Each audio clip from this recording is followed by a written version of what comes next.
Assalamualaikum warahmatullahi wabarakatuh. Kami dari kelompok 2 ingin menjelaskan tentang Pancasila dalam arus sejarah bangsa Indonesia. Sebelumnya, saya akan memperkenalkan nama anggota kelompok saya. 1. Haniyatun Aulani. 2. Iraatun Salehah. 3. Muhammad Arif Mulawarman. 4. Muhammad Zikri Amrullah. 5. Neni Yunia Pratiwi. 6. Nia Hidayatul Aini. 7. Nopi Haryanti. Selanjutnya, penjelasannya akan dijelaskan oleh Haniyatun Aulani. Pada kesempatan ini saya akan menyampaikan materi tentang Pancasila dalam arus sejarah bangsa Indonesia. A. Menelusuri dan konsep Pancasila dalam arus sejarah bangsa Indonesia. 1. Periode pengusulan Pancasila. Adapun bagian-bagian dari periode Pancasila adalah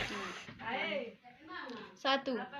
Perumusan Pancasila pada awalnya dilakukan pada sidang BPUPKI pertama pada tanggal 29 Mei 1945 sampai 1 Juni 1945. 2.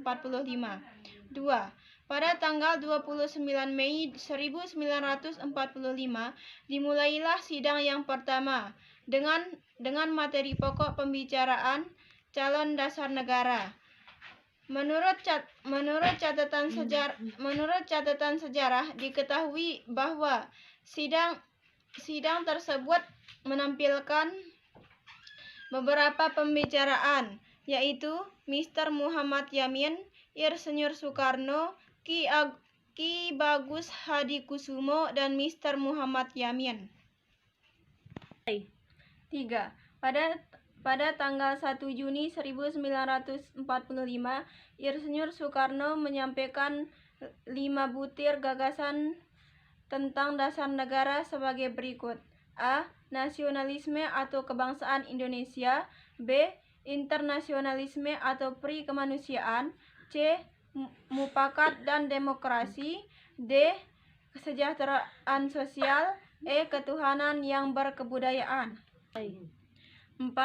Untuk usulan tentang rumusan dasar negara tersebut, beliau memberikan usul agar diberi nama Pancasila, yang kemudian usul mengenai nama Pancasila tersebut diterima oleh sidang BPUPKI pertama.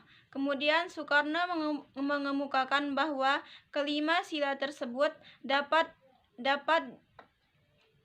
diperas menjadi trisila, yaitu 1. Sosionasionalisme, 2. Sosiodemokrasi, 3. Ketuhanan.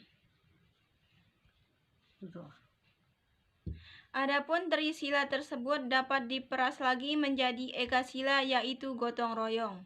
5. Perumusan Soekarno tentang Pancasila kemudian digodok melalui Panitia 8 yang dibentuk oleh Ketua Sidang BPUPKI. Panitia 8 juga menampung usul-usul yang masuk lainnya dan memeriksanya serta melaporkan pada sidang BPUPKI. 6. Kemudian sidang pertama BPUPKI pada tanggal 29 Mei sampai 1 Juni 1945 ini berhenti untuk sementara. 2. Periode perumusan Pancasila. 1. Hal terpenting yang mengemukakan dalam sidang BPUPKI kedua pada 10-16 Juli 1945 adalah disetujuinya naskah awal pembukaan hukum dasar yang kemudian dikenakan dengan nama Piagam Jakarta. Piagam Jakarta itu merupakan naskah awal pernyataan Piagam Jakarta itu merupakan naskah awal pernyataan kemerdekaan Indonesia. Pada alinea keempat, Piagam Jakarta itulah terdapat rumusan Pancasila tersebut. A. Ketuhanan, dengan kewajiban menjalankan syariat Islam bagi pemeluk-pemeluknya. B. Kemanusiaan yang adil dan beradab. C. Persatuan Indonesia. D. Kerakyatan yang dipimpin oleh hikmat kebijaksanaan dalam permusyawaratan perwakilan. E. keadilan sosial bagi seluruh rakyat Indonesia. 2. Pada tanggal 11 Juli 1945 membentuk 3 panitia kecil, yaitu 1. Panitia Perancang Undang-Undang, 2. Panitia Perancang Ekonomi dan Keuangan, 3. Panitia Perancang Pembela Tanah Air. 3. Pada tanggal 17 Agustus 1945, BPUPKI dibubarkan dan akan dibentuk Dokuritsu Zumbi Inkai atau PPKI dengan Insinyur Soekarno sebagai ketua. Pada 9 Agustus 1945 dibentuk Panitia Persiapan Kemerdekaan Indonesia. Selanjutnya yaitu periode pengesahan Pancasila. Pada periode ini ada beberapa peristiwa-peristiwa yang terjadi, yaitu pada tanggal 12 Agustus 1945, saat itu Soekarno, Hatta, dan Rajiman Widyo-Diningrat dipanggil ke Saigon oleh penguasa militer Belanda untuk membahas tentang Hari Kemerdekaan Indonesia sebagaimana yang telah dijanjikan. Namun, pada tanggal 14 Agustus 1945, Jepang menyerah kepada Sekutu tanpa syarat. Pada tanggal 15 Agustus 1945, Soekarno, Hatta, dan Rajiman kembali ke Indonesia, yang disambut oleh para pemuda yang mendesak agar kemerdekaan Indonesia diproklamasikan secepatnya karena mereka tanggap pada permasalahan politik yang terjadi pada masa itu. Situasi tersebut menyebabkan kesalahpahaman antara kelompok muda dengan Soekarno dan kawan-kawan, sehingga terjadi penculikan terhadap Soekarno dan Muhammad Hatta ke Rengas Dengklok. Tindakan tersebut berdasarkan keputusan rapat yang terjadi pada pukul 24.00 waktu Indonesia bagian Barat menjelang 16 Agustus 1945 di Cikini. Dan akhirnya pada tanggal 17 Agustus 1945, Indonesia dinyatakan merdeka saat dibacanya teks proklamasi kemerdekaan Indonesia oleh Soekarno. Proklamasi. Kami, bangsa Indonesia, dengan ini menyatakan kemerdekaan Indonesia. Hal-hal yang mengenai pemindahan kekuasaan dan lain-lain diselenggarakan dengan cara saksama dan dalam tempo yang sesingkat-singkatnya. Jakarta, 17 Agustus 1945, atas nama bangsa Indonesia, Soekarno, Hatta. Selanjutnya, Orde Lama. Pengakuan kedaulatan bangsa Indonesia oleh Belanda pada tanggal 27 Desember 1949, maka Indonesia pada tanggal 17 Agustus 1950 kembali ke negara kesatuan sebelumnya berbentuk RIS. Dibuat konstitusi baru yang dinamakan UUDS 1950. Berdasarkan UUDS tersebut dilaksanakan pemilu yang pertama pada tahun 1955. Pada tanggal 5 Juli 1959, Presiden Soekarno mengambil langkah darurat dengan mengeluarkan dekret. Pemerintah Orde Lama adalah periode demokrasi terpimpin. Selanjutnya, Orde Baru. Stabilitas dan pembangunan serta-merta tidak lepas dari keberadaan Pancasila. Pancasila di era Orde Baru dibarengi dengan praktik dalam kehidupan sosial rakyat Indonesia. Dapat dikatakan tidak ada yang lebih kuat maknanya selain Pancasila di Indonesia pada saat itu dalam era Orde Baru. Selanjutnya, reformasi. Memahami peran Pancasila di era reformasi khususnya dalam konteks sebagai dasar negara dan ideologi nasional merupakan tuntunan hakiki agar setiap warga negara Indonesia memiliki pemahaman yang sama.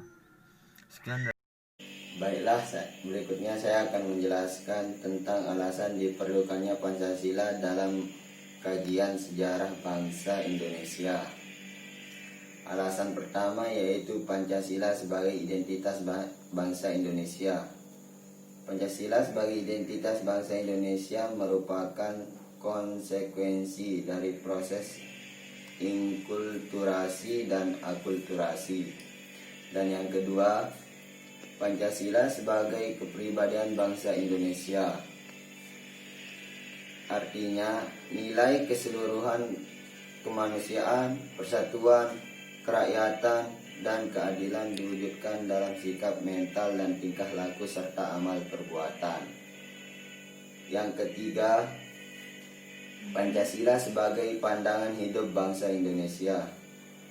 Pancasila sebagai pandangan hidup berarti nilai-nilai Pancasila sangatlah melekat dalam kehidupan masyarakat dan dijadikan sebagai norma dalam bersikap dan bertindak.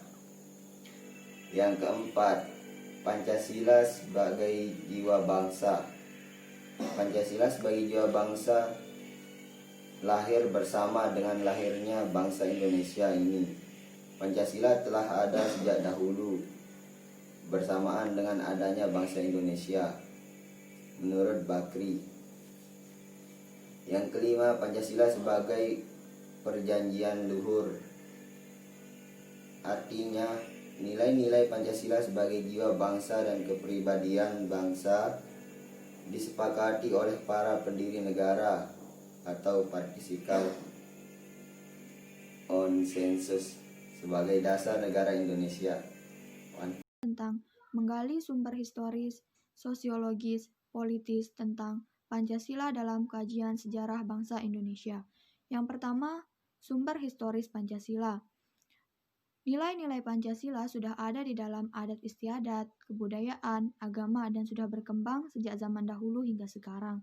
Contohnya saja, sila ketuhanan yang sudah ada sejak zaman dahulu, meskipun saat itu mereka melakukan praktik pemujaan dengan beraneka ragam, namun mereka sudah mengakui adanya Tuhan. Yang kedua, sumber sosiologis Pancasila. Nilai-nilai Pancasila mulai dari ketuhanan, kemanusiaan, persatuan, kerakyatan, serta keadilan. Secara sosiologis sudah ada sejak zaman dahulu hingga sekarang.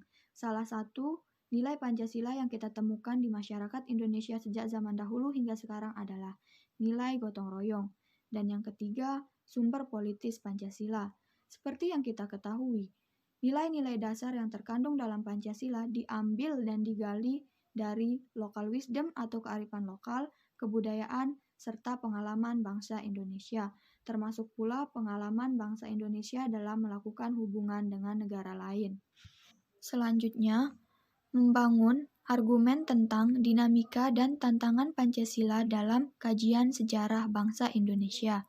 Yang pertama, argumen tentang dinamika Pancasila dalam kajian sejarah bangsa Indonesia.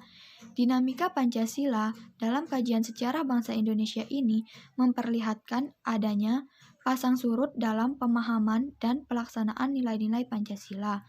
Misalnya, pada tahun 1950 di mana masa itu adalah masa pemerintahannya Soekarno, Nasakom lebih dikenal daripada Pancasila, dan pada masa Soeharto atau lebih dikenal dengan masa Orde Baru, sosialisasi Pancasila dilakukan melalui pemaparan P4, dan pada masa reformasi ini Pancasila seolah-olah ditinggalkan. Yang kedua, argumen tentang tantangan Pancasila dalam kehidupan berbangsa dan bernegara. Salah satu tantangan Pancasila dalam kehidupan berbangsa dan bernegara adalah meletakkan Pancasila tidak pada tempatnya, sehingga menimbulkan terjadinya penyimpangan dalam pelaksanaan nilai-nilai Pancasila. Selanjutnya yaitu esensi dan urgensi Pancasila dalam kajian sejarah bangsa Indonesia. Esensi Pancasila pada hakikatnya merupakan filosofis Gandeslav dan Welton John. Pancasila dikatakan filsafat negara karena mengandung beberapa unsur. Karena alasan filosofis berdirinya suatu negara, produk-produk hukum di Indonesia harus dilaksanakan berdasarkan nilai Pancasila. Selain itu juga, Pancasila sebagai pandangan bangsa atau yang kita sebut dengan Welton John mengandung beberapa unsur, di antaranya yaitu budaya, agama, dan adat istiadat. Selanjutnya, urgensi Pancasila. Urgensi Pancasila yang dilakukan di Kompas yang dirilis pada tanggal 1 Juni 2008 yang menunjukkan pengetahuan masyarakat tentang Pancasila secara tajam, yaitu 48,4% responden yang berusia 17-29 tahun tidak mampu menyampaikan atau menyebutkan Pancasila secara benar dan lengkap. Yang lebih parahnya lagi, 60% responden yang berusia 46 tahun ke atas tidak mampu menyebutkan Pancasila. Selanjutnya, beberapa isu-isu kebangsaan Pancasila dalam kajian sejarah bangsa Indonesia. Yang pertama, pada penyimpangan terhadap Pancasila pada masa Orde Baru. Rumusan Pancasila menimbulkan gejolak di sidang BPUPKI di kalangan nasionalis dan perwakilan dari daerah-daerah yang mayoritas penduduknya non-Muslim. Isu prioritas penyimpangan terhadap Pancasila pada masa Orde Baru. Saat ini, 1. Pancasila sebagai dasar negara malah diredusir, disalahartikan dan disalahgunakan oleh Soeharto sebagai simbol kekuasaan. 2. Pancasila dijadikan alat untuk menguasai rakyat sehingga pemerintah Orde Baru dapat melegitimasi kelanggengan masa jabatannya. 3. Pancasila sebagai sumber nilai dibuat seakan kabur atau blur oleh banyaknya praktik penyimpangan dan segala bentuk kebijakan yang berlindung di balik fungsi pokok Pancasila. 4. Soeharto memimpin negara dalam bentuk keotoritarian. 5. Penyimpangan terhadap asas kekeluargaan yang terkandung di dalam kelima Pancasila.